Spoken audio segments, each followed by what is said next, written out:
നിങ്ങൾക്കെല്ലാവർക്കും ഡിയേഗോ മറഡോണയെ അറിയാം, അല്ലെങ്കിൽ നിങ്ങൾക്കറിയാം എന്ന് നിങ്ങൾ വിശ്വസിക്കുന്നു. ടെലിവിഷൻ സ്ക്രീനുകളിൽ നിങ്ങൾ കണ്ട ആ മാന്ത്രികൻ, ദൈവത്തിന്റെ കൈകൊണ്ട് ഗോളടിച്ച ആ താരം, വിവാദങ്ങളുടെ തോഴൻ, പത്രങ്ങൾ ആഘോഷിച്ച ആ തലക്കെട്ടുകൾക്കപ്പുറം, ആ ഐക്കോണിക് ചിത്രങ്ങൾക്കുമപ്പുറം ഒരു പച്ചയായ മനുഷ്യനുണ്ടായിരുന്നു. ദാരിദ്ര്യത്തിന്റെയും ഇല്ലായ്മയുടെയും ചെളി നിറഞ്ഞ തെരുവുകളിൽ നിന്ന് ലോകത്തിന്റെ നെറുകയിലേക്ക് ഫുട്ബോൾ എന്ന സ്വപ്നത്തെ മാത്രം മുറുകെ പിടിച്ച് ഓടിക്കയറിയ ഒരു സാധാരണക്കാരൻ. ഇന്ന് നമ്മൾ പറയാൻ പോകുന്നത് ആ മനുഷ്യന്റെ കഥയാണ്. ഡീഗോ എന്ന ഇതിഹാസത്തിന്റെ മാത്രമല്ല, ഡീഗോ എന്ന മകന്റെ, സുഹൃത്തിന്റെ, പോരാളിയുടെ പറയാത്ത കഥ. അയാളുടെ വിജയങ്ങളെക്കുറിച്ചല്ല, ആ വിജയങ്ങൾക്ക് അയാൾക്ക് നൽകേണ്ടി വന്ന വിലയെക്കുറിച്ചാണ് ഈ കഥ. Welcome to the untold story of Diego Maradona. നമ്മുടെ കഥ തുടങ്ങുന്നത് ബ്യൂണസ് ഐറിസിലെ വർണ്ണപ്പഴുക്കാർന്ന നഗരത്തിലല്ല, അതിന്റെ നിഴലിൽ ഒതുങ്ങിപ്പോയ, ലോകം കാണാൻ മറന്നുപോയ ഒരു ചേരിയിലാണ്. വില്ല ഫിയോറിറ്റോ. ഇതൊരു സാധാരണ ചേരിയായിരുന്നില്ല. വൈദ്യുതിയില്ലാത്ത, ശുദ്ധജലമില്ലാത്ത, ചെളിയും അഴുക്കും നിറഞ്ഞ തെരുവുകളുള്ള ഒരു പ്രദേശം. ഇവിടെ ജനിക്കുന്ന ഓരോ കുട്ടിക്കും മുന്നിൽ രണ്ട് വഴികൾ മാത്രമേ ഉണ്ടായിരുന്നുള്ളൂ. ഒന്നുകിൽ ഈ ദാരിദ്ര്യത്തിൽ ജീവിച്ചു മരിക്കുക, അല്ലെങ്കിൽ കുറ്റകൃത്യങ്ങളുടെ ലോകത്തേക്ക് തിരിയുക. എന്നാൽ ഈ രണ്ട് വഴികളും തെരഞ്ഞെടുക്കാൻ കൂട്ടാക്കാത്ത ഒരു ബാലൻ അവിടെ ഉണ്ടായിരുന്നു. പെലൂസ എന്ന് സ്നേഹത്തോടെ വിളിക്കപ്പെട്ട അഞ്ചാമത്തെ കുട്ടി, ഡിയേഗോ അർമാൻഡോ മറഡോണ. അവന്റെ ലോകം ചെറുതായിരുന്നു. പൊട്ടിപ്പൊളിഞ്ഞ വീടും, എപ്പോഴും കഷ്ടപ്പെടുന്ന അച്ഛനും അമ്മയും, വിശപ്പും, പിന്നെ ഒരു പഴയ ഫുട്ബോളും. അവന്റെ അച്ഛൻ ചിറ്റോറോ മറഡോണ ഒരു കെമിക്കൽ ഫാക്ടറിയിലെ തൊഴിലാളിയാണ്. രാവും പകലും എല്ലുമുറിയ പണിയെടുത്താലും 8 മക്കളുടെ വിശപ്പടക്കാൻ ആ വരുമാനം തികഞ്ഞിരുന്നില്ല. അമ്മ ഡോണ ടോട്ട പലപ്പോഴും തനിക്ക് വിശപ്പില്ലെന്ന് കള്ളം പറഞ്ഞ് സ്വന്തം ഭക്ഷണം കൂടി മക്കൾക്ക് വിളമ്പിക്കൊടുക്കുമായിരുന്നു. വർഷങ്ങൾക്ക് ശേഷം ലോകം ആരാധിക്കുന്ന സൂപ്പർ സ്റ്റാറായി മാറിയപ്പോഴും മറഡോണ നിറകണ്ണുകളോടെ ഓർത്ത ഒരു കാര്യമാണിത്. എന്റെ അമ്മ എനിക്കു വേണ്ടി പട്ടിണി കിടന്നിട്ടുണ്ട്, അതുകൊണ്ട് ഞാൻ കളിക്കുന്ന ഓരോ കളിയും അവർക്കു വേണ്ടിയായിരുന്നു. 3-ാമത്തെ വയസ്സിൽ ഒരു ബന്ധു സമ്മാനിച്ച ആ പഴയ ലെതർ ബോളായിരുന്നു ഡിയേഗോയുടെ ലോകം. അവനത് കെട്ടിപ്പിടിച്ചുറങ്ങി. രാവിലെ എഴുന്നേറ്റാൽ ആ ബോളുമായി അവൻ പോട്രേറോകളിലേക്ക് ഓടും. പോട്രേറോ എന്നാൽ ഫ്യൂറിറ്റോയിലെ പൊടി നിറഞ്ഞ, കല്ലും മുള്ളും നിറഞ്ഞ മൈതാനങ്ങളാണ്. അവിടെ നിയമങ്ങളില്ല, കോച്ചുകളില്ല, കൃത്യമായ അളവുകളുമില്ല. അവിടെ കളി അതിജീവനമാണ്, വീഴാതെ മുന്നോട്ടു പോകാനുള്ള ഒരു തന്ത്രം. ആ കളിസ്ഥലങ്ങളാണ് യഥാർത്ഥത്തിൽ മറഡോണ എന്ന ജീനിയസിനെ വാർത്തെടുത്തത്. അവിടുത്തെ പൊടിയിൽ നിന്നും ചെളിയിൽ നിന്നുമാണ് അവന്റെ കാലുകളിലെ മാന്ത്രികത പിറന്നത്. ആരും പഠിപ്പിക്കാത്ത, ഒരു അക്കാഡമിയിലും കാണാത്ത ആ ഇൻസ്റ്റിങ്റ്റീവ് ഡ്രിബ്ലിംഗ് സ്റ്റൈല് അവൻ പഠിച്ചത് അവിടെ നിന്നാണ്. 8 വയസ്സുള്ളപ്പോൾ ഒരു സുഹൃത്താണ് ഡിയേഗോയുടെ കളി കണ്ട് അവനെ ലോസ് സെബോയിറ്റാസ് എന്ന പ്രാദേശിക യൂത്ത് ക്ലബിന്റെ ട്രയൽസിന് കൊണ്ടുപോകുന്നത്. ക്ലബിന്റെ കോച്ച് ഫ്രാൻസിസ്കോ കോർണേജോ ആ മെലിഞ്ഞ പയ്യന്റെ കളി കണ്ട് അക്ഷരാർത്ഥത്തിൽ ഞെട്ടിപ്പോയി. അദ്ദേഹത്തിന് വിശ്വസിക്കാൻ കഴിഞ്ഞില്ല. 8 വയസ്സുള്ള ഒരു കുട്ടിക്ക് ഇങ്ങനെ പന്ത് നിയന്ത്രിക്കാൻ കഴിയുമോ? അവന്റെ പ്രായം ഉറപ്പിക്കാൻ വേണ്ടി ID കാർഡ് ചോദിച്ചതും വീട്ടിൽ പോയി അതെടുത്തുകൊണ്ടുവന്നതുമെല്ലാം ചരിത്രത്തിന്റെ ഭാഗമാണ്. അന്നു തുടങ്ങിയ ആ യാത്ര അവിശ്വസനീയമായിരുന്നു. ദ ലിറ്റിൽ ഓണിയൻസ് എന്ന ആ കൊച്ചു ടീം ഡിയേഗോയുടെ മികവിൽ തുടർച്ചയായി 136 മത്സരങ്ങൾ തോൽവിയറിയാതെ മുന്നേറി. ഫ്യൂറിറ്റോയുടെ പൊടിപിടിച്ച തെരുവുകളിൽ നിന്ന് ഒരു പുതിയ ഇതിഹാസം ഉദിക്കുകയായിരുന്നു. ആളുകൾ അവനെ എൽ പിബെ ഡി ഓറോ എന്ന് വിളിക്കാൻ തുടങ്ങി. പക്ഷെ ആ പ്രശസ്തിക്ക് പിന്നിൽ വലിയ വേദനകളുണ്ടായിരുന്നു. ക്ലബിലേക്ക് പോകാനുള്ള ബസ് ടിക്കറ്റിന് പോലും പണമില്ലാത്ത ദിവസങ്ങൾ, വിശപ്പടക്കാൻ ഒരു കഷ്ണം ബ്രെഡ് മാത്രം കഴിച്ച് പരിശീലനം നടത്തിയ ഓരോ ദിവസവും അവൻ ഓർത്തു, താൻ ജയിച്ചാൽ മാത്രം പോരാ, തനിക്ക് വിജയിച്ചേ മതിയാവൂ. കാരണം അവന്റെ ഓരോ ഗോളും അവന്റെ കുടുംബത്തെ ദാരിദ്ര്യത്തിൽ നിന്ന് കരകയറ്റാനുള്ള ഒരു ചവിട്ടുവരിയായിരുന്നു. അതൊരു കളിക്കാരന്റെ സ്വപ്നം മാത്രമായിരുന്നില്ല, ഒരു മകൻ അവന്റെ കുടുംബത്തോട് ചെയ്ത ഒരു പ്രോമിസായിരുന്നു. ഫിയോറിറ്റോയുടെ നിഴലുകളിൽ നിന്ന് അവൻ കണ്ട ആ സ്വപ്നത്തിന് സ്വർണത്തേക്കാൾ വിലയുണ്ടായിരുന്നു. ആ സ്വപ്നത്തിലേക്കുള്ള യാത്ര എളുപ്പമായിരുന്നില്ല. അതിനവൻ നൽകേണ്ടി വന്ന വില വളരെ വലുതായിരുന്നു. വില്ല ഫിയോറിറ്റോയിലെ പൊടിമണ്ണിൽ നിന്ന് ഗോൾഡൻ ബോയ് എന്ന വിളിപ്പേരിലേക്ക് അവനെത്തിയിരുന്നു. പക്ഷേ ആ വിളിപ്പേരിന്റെ ഭാരം അവന്റെ മെലിഞ്ഞ തോളുകൾക്ക് താങ്ങണമെന്നതിലും അപ്പുറമായിരുന്നു.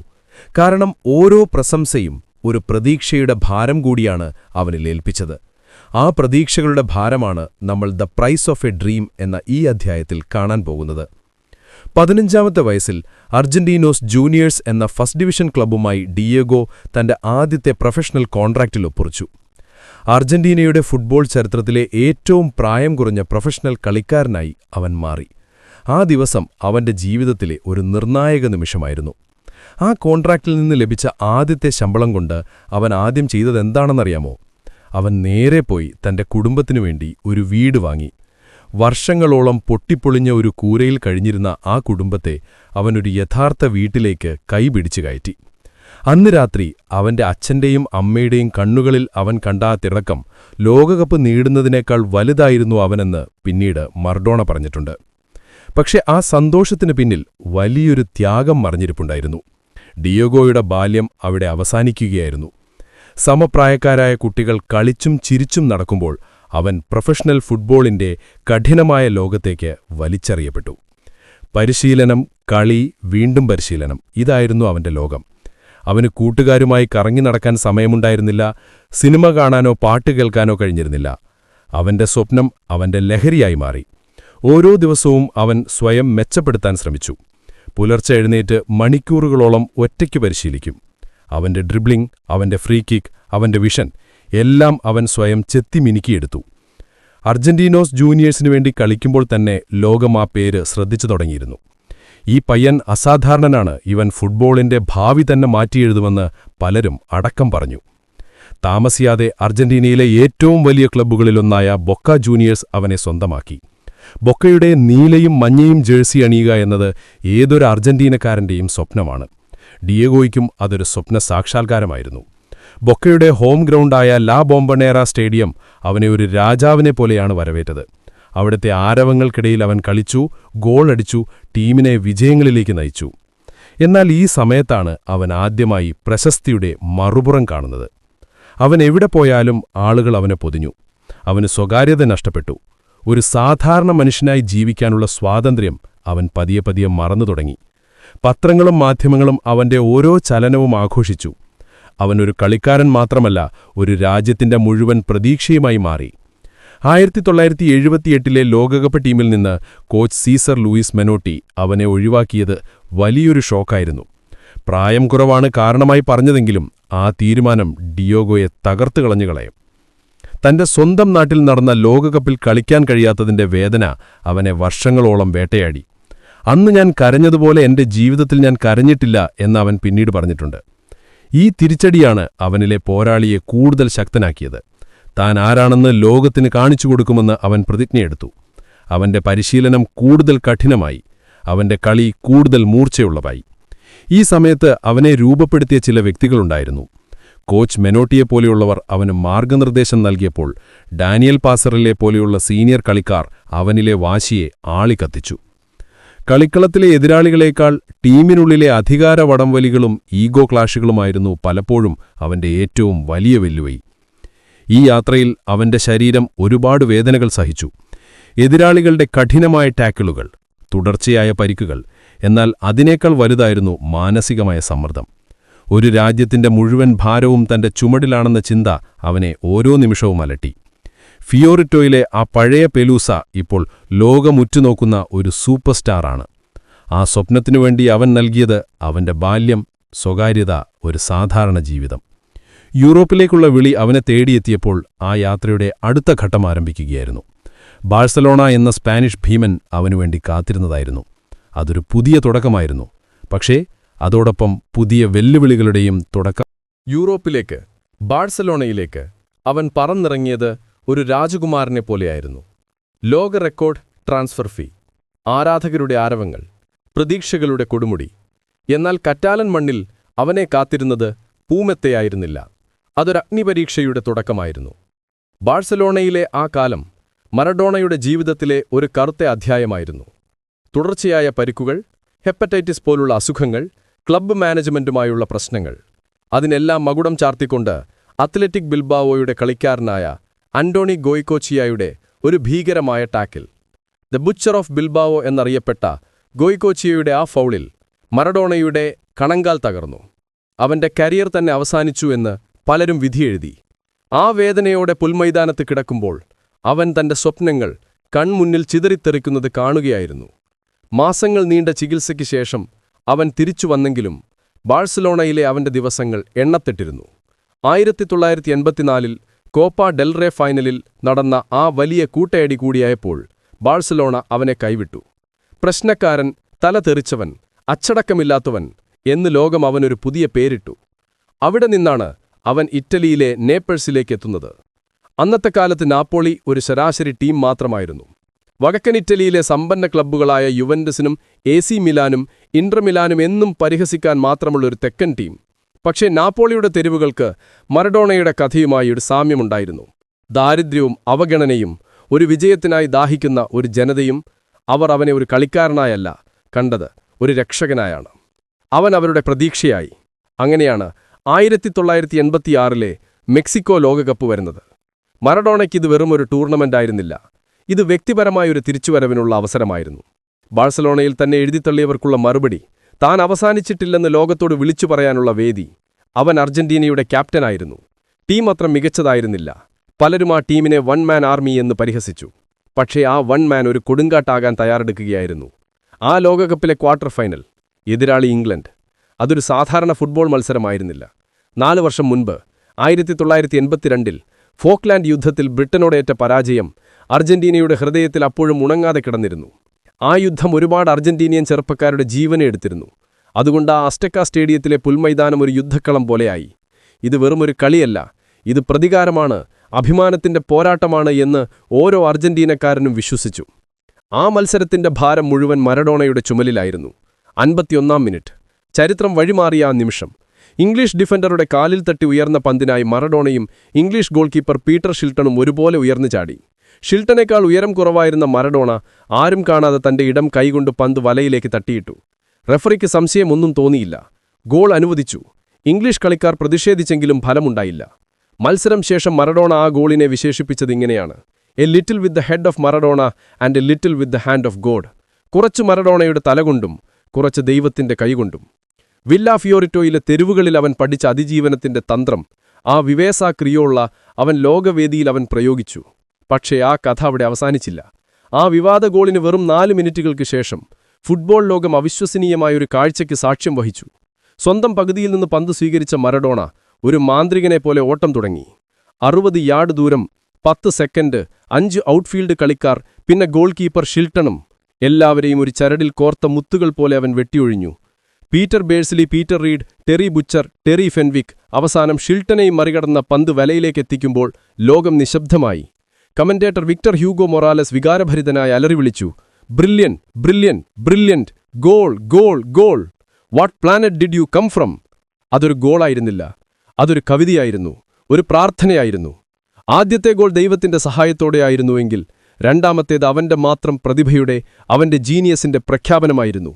ആ ഒരു നിമിഷം കൊണ്ട് അവൻ എല്ലാ വിമർശകരുടെയും വായടപ്പിച്ചു. ഫോക്ലാൻഡ് യുദ്ധത്തിൽ നഷ്ടപ്പെട്ട അഭിമാനം അവൻ ആ ഒറ്റ ഓട്ടത്തിൽ തന്റെ രാജ്യത്തിന് തിരികെ നൽകുകയായിരുന്നു. ആ ലോകകപ്പ് അർജന്റീന ഉയർത്തുമ്പോൾ അത് മറഡോണ എന്ന വ്യക്തിയുടെ വിജയമായിരുന്നില്ല, ഒരു ജനതയുടെ മുഴുവൻ വിജയമായിരുന്നു. അവൻ അവർക്കൊരു ഫുട്ബോളർ മാത്രമായിരുന്നില്ല, ഒരു മിശിഹായായിരുന്നു. പക്ഷേ ആ കൊടുമുടിയുടെ മുകളിൽ അവനെ കാത്തിരുന്നത് ഏകാന്തതയുടെയും പ്രലോഭനങ്ങളുടെയും പുതിയ ലോകമായിരുന്നു. 1986-ൽ മെക്സിക്കോയിലെ അസ്റ്റക്ക സ്റ്റേഡിയത്തിൽ ലോകകപ്പ് ഉയർത്തി നിൽക്കുന്ന ആ ഡിയേഗോയെയാണ് ലോകത്തിന് പരിചയം. എന്നാൽ ആ വിജയത്തിന് ശേഷം ആരംഭിച്ച ജീവിതം ആരും കാണാത്ത, പലരും അറിയാത്ത ഒരു പോരാട്ടത്തിന്റെ കഥയായിരുന്നു. കളിക്കളത്തിലെ ഇതിഹാസത്തിനപ്പുറം ആ ജേഴ്സിക്കുള്ളിൽ ജീവിച്ച സാധാരണ മനുഷ്യന്റെ കഥ. നാപ്പോളിയിൽ തിരിച്ചെത്തിയ മറഡോണ ഒരു കളിക്കാരനായിരുന്നില്ല, ഒരു ദൈവമായിരുന്നു. തെരുവുകളിൽ അവന്റെ ചിത്രങ്ങൾ വിശുദ്ധന്മാരുടെ ചിത്രങ്ങൾക്കൊപ്പം വെച്ച് ആരാധിക്കപ്പെട്ടു. നഗരത്തിലെ ഓരോ കുഞ്ഞിനും അവന്റെ പേരായിരുന്നു. അവൻ നാപ്പോളിക്ക് അവരുടെ ചരിത്രത്തിലെ ആദ്യത്തെ ലീഗ് കിരീടം, സ്കുഡെറ്റോ, നേടിക്കൊടുത്തു. അത് വെറുമൊരു ഫുട്ബോൾ വിജയമായിരുന്നില്ല. ദരിദ്രമായ തെക്കൻ ഇറ്റലി സമ്പന്നമായ വടക്കൻ ഇറ്റലിയോട് നേടിയ ഒരു സാമൂഹിക വിജയമായിരുന്നു അത്. അവഗണനയ്ക്കെതിരായ ഒരു പ്രതികാരം. മറഡോണ ആ വിജയത്തിന്റെ, ആ പോരാട്ടത്തിന്റെ മുഖമായി മാറി. പക്ഷേ ഈ ആരാധന അവനെ ഒരു സ്വർണ്ണക്കൂട്ടിലെ തത്തയാക്കി മാറ്റി. അവനൊന്ന് പുറത്തിറങ്ങി നടക്കാൻ കഴിയാതായി. ഒരു കപ്പ് ചാര കുടിക്കാനോ സിനിമ കാണാനോ കുടുംബത്തോടൊപ്പം സ്വസ്ഥമായി ഒരിടത്തിരിക്കാനോ കഴിയാത്ത അവസ്ഥ. അവന്റെ ഓരോ നിശ്വാസവും വാർത്തയായി. ഈ അസഹനീയമായ സമ്മർദ്ദത്തിൽ നിന്നും, കളിക്കളത്തിലെ വേദനകളിൽ നിന്നും ഒരു മോചനം, ഒരു എസ്കേപ്പ്. അതിനുവേണ്ടിയാണ് അവൻ ആ ലോകത്തേക്ക് കടന്നു ചെന്നത്. കൊക്കൈൻ എന്ന ലഹരിയുടെ ലോകം. തുടക്കത്തിൽ അതൊരാശ്വാസമായിരുന്നു. കളി കഴിഞ്ഞ് ആൾക്കൂട്ടത്തിൽ നിന്നൊഴിഞ്ഞ് തന്റെ മുറിയിൽ ഒറ്റയ്ക്കിരിക്കുമ്പോൾ കിട്ടുന്ന ഒരു താൽക്കാലിക സമാധാനം. എന്നാൽ പതിയെ പതിയെ ആ ലഹരി അവനെ കീഴ്പ്പെടുത്തി. നേപ്പിൾസിലെ അധോലോക സംഘടനയായ കമോറ അവന് സംരക്ഷണം വാഗ്ദാനം ചെയ്തു. ആ സംരക്ഷണ വലയത്തിനുള്ളിൽ അവൻ ലഹരിയുടെ ആഴങ്ങളിലേക്ക് താഴ്ന്നുപോയി. കളിക്കളത്തിൽ ഏതൊരു പ്രതിരോധത്തെയും വെട്ടിമാറ്റാൻ കഴിവുണ്ടായിരുന്ന ഡിയേഗോയ്ക്ക് ഈ എതിരാളിയെ മാത്രം തോൽപ്പിക്കാനായില്ല. ഈ സമയത്തും അവന്റെ ഹൃദയം നിറയെ തന്റെ കുടുംബമായിരുന്നു. തന്റെ ബാല്യകാല സഖിയായ ക്ലോഡിയ വില്ലാഫാനെ, മക്കളായ ഡാൽമയും ജിയാനിനെയും. അതായിരുന്നു അവന്റെ ലോകം. തന്റെ മക്കൾക്കു വേണ്ടി എന്തും ചെയ്യാൻ അവൻ തയ്യാറായിരുന്നു. പക്ഷേ ലഹരി അവനെ മറ്റൊരാളാക്കി മാറ്റി. അവന്റെ സ്വഭാവം മാറി. അവൻ അക്രമാസക്തനായി. കുടുംബത്തിൽ പ്രശ്നങ്ങളുണ്ടായി. സ്നേഹനിധിയായ അച്ഛനും ഭർത്താവുമാകാൻ അവൻ ആഗ്രഹിച്ചു. പക്ഷേ അവന്റെ ഉള്ളിലെ ആ ഡീമൻ അവനെ അതിനനുവദിച്ചില്ല. വിവാഹേതര ബന്ധങ്ങൾ, പരസ്യമായ രഹസ്യങ്ങൾ, ഒടുവിൽ അംഗീകരിക്കേണ്ടി വന്ന മകൻ. അവന്റെ സ്വകാര്യ ജീവിതം ഒരു കൊടുങ്കാറ്റുപോലെ ആടി ഉലഞ്ഞു. എങ്കിലും മറഡോണയുടെ ഉള്ളിലെ ആ പഴയ പെലൂസ മരിച്ചിരുന്നില്ല. അവൻ താൻ വന്ന വഴി ഒരിക്കലും മറന്നില്ല. അവൻ എന്നും പാവപ്പെട്ടവന്റെ പക്ഷത്തായിരുന്നു. ലോകമെമ്പാടും ചാരിറ്റി മത്സരങ്ങൾ സംഘടിപ്പിച്ചു. ഫിഡൽ കാസ്ട്രോയെയും ഹ്യൂഗോ ഷാവേസിനെയും പോലുള്ള ഇടതുപക്ഷ നേതാക്കളെ പരസ്യമായി പിന്തുണച്ചു. ക്യൂബയിൽ പോയി ഫിഡൽ കാസ്ട്രോയുമായി സൗഹൃദം സ്ഥാപിച്ചു. തന്റെ നെഞ്ചിൽ ചേഗ്വെവേരയുടെ ചിത്രവും കയ്യിൽ കാസ്ട്രോയുടെ ചിത്രവും പച്ചകുത്തി. ഇത് വെറുമൊരു രാഷ്ട്രീയ നിലപാടായിരുന്നില്ല. സാമ്രാജ്യത്വത്തിനെതിരെ പോരാടുന്ന ഒരു വിപ്ലവകാരിയായി അവൻ സ്വയം കണ്ടു. പാവപ്പെട്ടവന്റെ ശബ്ദമാകാൻ അവൻ ആഗ്രഹിച്ചു. ഈ വൈരുദ്ധ്യങ്ങളുടെ ആകെത്തുകയായിരുന്നു മറഡോണ. ഒരു വശത്ത് ലഹരിക്കടിമപ്പെട്ട, ജീവിതം താറുമാറാക്കിയ ഒരു മനുഷ്യൻ. മറുവശത്ത് പാവപ്പെട്ടവർക്കു വേണ്ടി ശബ്ദിക്കുന്ന, അനീതിക്കെതിരെ പോരാടുന്ന ഒരു ഹീറോ. 1990 ഇറ്റലി ലോകകപ്പ് അവന്റെ ജീവിതത്തിലെ മറ്റൊരു വഴിതിരിവായി. സെമിഫൈനലിൽ അർജന്റീനയുടെ എതിരാളി ഇറ്റലി. കളി നടന്നത് നാപ്പോളിയിലുമാണ്. മത്സരത്തിനു മുൻപ് മറഡോണ നാപ്പോളിക്കാരോടൊരു അഭ്യർത്ഥന നടത്തി. വർഷത്തിൽ 364 ദിവസം ഇറ്റലിക്കാർ നിങ്ങളെ അവഗണിക്കുന്നു. എന്നാൽ ഇന്നവർക്ക് നിങ്ങളുടെ പിന്തുണ വേണം. ഞാൻ 365 ദിവസം നിങ്ങളോടൊപ്പമുണ്ട്. അതുകൊണ്ട് ഇന്ന് നിങ്ങളെന്നെ പിന്തുണയ്ക്കണം. ആ അഭ്യർത്ഥന നാപ്പോളിയെ രണ്ടായി വിഭജിച്ചു. ആ മത്സരത്തിൽ പെനാൽറ്റി ഷൂട്ടൌട്ടിൽ അർജന്റീന ഇറ്റലിയെ തോൽപ്പിച്ചു. അന്നുവരെ അവനെ ദൈവമായി കണ്ടിരുന്ന ഇറ്റാലിയൻ മാധ്യമങ്ങളും ആരാധകരിൽ ഒരു ഭാഗവും അവനെ ശത്രുവായി പ്രഖ്യാപിച്ചു. അതൊരു തുടക്കമായിരുന്നു. അധികാരികൾ അവന്റെ പിന്നാലെ കൂടി. 1991 കൊക്കൈൻ ഉപയോഗിച്ചതിന് 15 മാസത്തെ വിലക്ക്. നാപ്പോളിയിലെ ആ സ്വർണകാലം അവിടെ അവസാനിക്കുകയായിരുന്നു. കളിക്കളത്തിലെ മാന്ത്രികനപ്പുറം ലോകം അവനിലെ ബലഹീനനായ, വഴിതെറ്റിപ്പോയ മനുഷ്യനെ കണ്ടു. പക്ഷേ ആ വീഴ്ചയിലും അവന്റെ ഉള്ളിലെ പോരാളി മരിച്ചിരുന്നില്ല. അവന്റെ കഥ ഇനിയും അവസാനിച്ചിട്ടില്ലായിരുന്നു. അവന്റെ ആത്മശക്തി അവനോടിനിയും പറയാൻ ഒരുപാട് കഥകളുണ്ടായിരുന്നു. അവന്റെ പൈതൃകം റെക്കോർഡുകളിലോ കിരീടങ്ങളിലോ ഒതുങ്ങുന്ന ഒന്നായിരുന്നില്ല. വിലക്കുകളും വിവാദങ്ങളും അവനെ തളർത്തി. 1994 അമേരിക്കൻ ലോകകപ്പ് ഒരു തിരിച്ചുവരവിനുള്ള വേദിയാകുമെന്ന് എല്ലാവരും കരുതി. ഗംഭീരമായ ഒരു ഗോളോടെ അവൻ തുടങ്ങുകയും ചെയ്തു. പക്ഷേ ആ സന്തോഷത്തിന് അധികമായുസുണ്ടായിരുന്നില്ല. ഉത്തേജകമരുന്ന് പരിശോധനയിൽ പരാജയപ്പെട്ട അവനെ ടൂർണമെന്റിൽ നിന്ന് പുറത്താക്കി. ഒരു നഴ്സിന്റെ കൈപിടിച്ച് തലകുനിച്ച് കളിക്കളം വിട്ടുപോകുന്ന ആ രംഗം ഒരുപക്ഷേ അവന്റെ കരിയറിലെ ഏറ്റവും വേദനാജനകമായ ചിത്രങ്ങളിലൊന്നാണ്. ആ നിമിഷം ഡിയേഗോ എന്ന ഫുട്ബോളർ അവിടെ അവസാനിക്കുകയായിരുന്നുവെന്ന് പലരും വിശ്വസിച്ചു. അതെ, ഒരു കളിക്കാരൻ എന്ന നിലയിൽ അവന്റെ ഏറ്റവും മികച്ച ദിവസങ്ങൾ ഒരുപക്ഷേ കഴിഞ്ഞിരിക്കാം. അവന്റെ പിന്നീടുള്ള ജീവിതം പരിശീലകനായും ടെലിവിഷൻ അവതാരകനായും എന്നും വാർത്തകളിൽ നിറഞ്ഞു നിൽക്കുന്നൊരു വ്യക്തിയായും തുടർന്നു. അമിതവണ്ണവും ആരോഗ്യപ്രശ്നങ്ങളും അവനെ നിരന്തരം വേട്ടയാടി. പക്ഷേ ഈ വീഴ്ചകൾക്കിടയിലും അവന്റെ പ്രഭാവം കുറഞ്ഞില്ല. കാരണം മറഡോണയുടെ പൈതൃകം അവൻ നേടിയ ഗോളുകളിലോ കിരീടങ്ങളിലോ ഒതുങ്ങുന്ന ഒന്നല്ല. അത് അതിനേക്കാൾ എത്രയോ വലുതാണ്. അപ്പോൾ എന്താണ് ഡിയേഗോ മറഡോണയുടെ യഥാർത്ഥ പൈതൃകം? അതൊരു പ്രതീകമാണ്. ലോകം മുഴുവൻ അവഗണിച്ച ദാരിദ്ര്യത്തിൽ ജീവിക്കുന്ന കോടിക്കണക്കിന് മനുഷ്യർക്ക് അവനൊരു പ്രതീക്ഷയുടെ പ്രതീകമായിരുന്നു. വില്ല ഫിയോറിറ്റോയിലെ ചേരിയിൽ നിന്ന് ലോകത്തിന്റെ നറുകയിലെത്താൻ കഴിയുമെങ്കിൽ തങ്ങൾക്കും ഒരുനാൾ വിജയിക്കാൻ കഴിയുമെന്ന് അവർ വിശ്വസിച്ചു. നാപ്പോളിക്കാർക്ക് അവനൊരു വിമോചകനായിരുന്നു.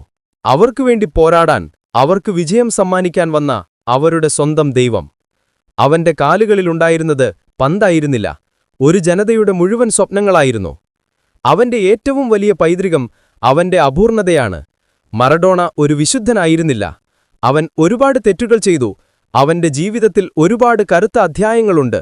പക്ഷേ അതുകൊണ്ടാണ് അർജന്റീനയിലെ സാധാരണക്കാർ അവനെ ഇന്നും ഹൃദയത്തോട് ചേർത്തുവയ്ക്കുന്നത്. അവൻ അവരിലൊരാളായിരുന്നു.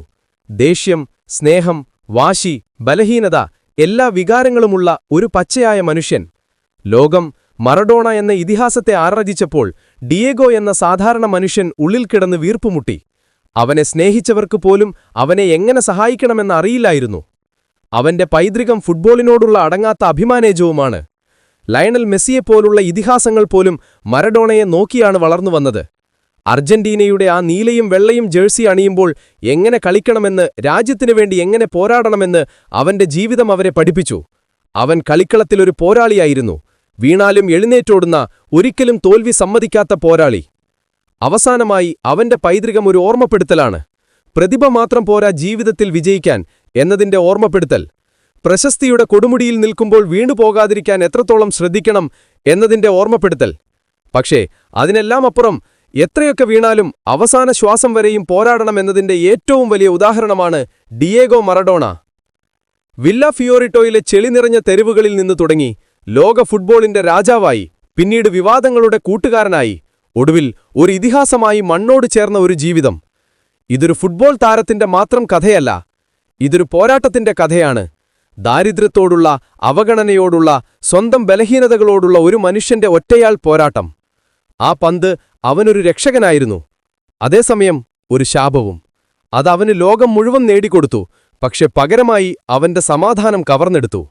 2020 നവംബർ 25 അവൻ ഈ ലോകത്തോട് വിട പറഞ്ഞപ്പോൾ അർജന്റീന മാത്രമല്ല, ലോകം മുഴുവനായി ഇതിഹാസത്തിനു വേണ്ടി കരഞ്ഞു. കാരണം ഡിയേഗോ മറഡോണ ഒരു കളിക്കാരൻ മാത്രമായിരുന്നില്ല, അവനൊരു വികാരമായിരുന്നു, ഒരു പ്രതിഭാസമായിരുന്നു. അവന്റെ ജീവിതം ഒരു പാഠപുസ്തകമാണ്, തെറ്റുകളും ശരികളും നിറഞ്ഞ ഒരു തുറന്ന പുസ്തകം. അവൻ നമ്മെ പഠിപ്പിച്ച ഏറ്റവും വലിയ പാഠമിതാണ്: നമ്മുടെ വീഴ്ചകളല്ല നമ്മുടെ പൈതൃകത്തെ നിർവചിക്കുന്നത്, ആ വീഴ്ചകളിൽ നിന്ന് എഴുന്നേൽക്കാനുള്ള നമ്മുടെ കഴിവും നമ്മുടെ ഹൃദയത്തിലെ അടങ്ങാത്ത ആവേശവുമാണ്. അവൻ പെർഫെക്റ്റ് ആയിരുന്നില്ല, പക്ഷേ അവൻ റിയലായിരുന്നു. അവൻ ഡിയേഗോ ആയിരുന്നു. ഫുട്ബോളിനെ സ്നേഹിക്കുന്ന ഏതൊരു വ്യക്തിയുടെയും ഹൃദയത്തിൽ ഡിയേഗോ എന്ന ഇതിഹാസം എന്നും ജീവിക്കും. ഈ കഥ നിങ്ങൾക്ക് പ്രചോദനമായെങ്കിൽ, ഞങ്ങളുടെ ഈ യാത്രയിൽ പങ്കുചേരാൻ നിങ്ങൾ ആഗ്രഹിക്കുന്നുവെങ്കിൽ ദയവായി ഈ വീഡിയോ ലൈക്ക് ചെയ്യുക, നിങ്ങളുടെ സുഹൃത്തുക്കളുമായി ഷെയർ ചെയ്യുക. ലോകത്തിലെ മഹാന്മാരായ കായികതാരങ്ങളുടെ പറയാത്ത കഥകൾക്കായി ഞങ്ങളുടെ ചാനൽ സബ്സ്ക്രൈബ് ചെയ്യാൻ മറക്കരുത്. അടുത്ത എപ്പിസോഡിൽ മറ്റൊരു ഇതിഹാസത്തിന്റെ കഥയുമായി നമുക്ക് വീണ്ടും കാണാം.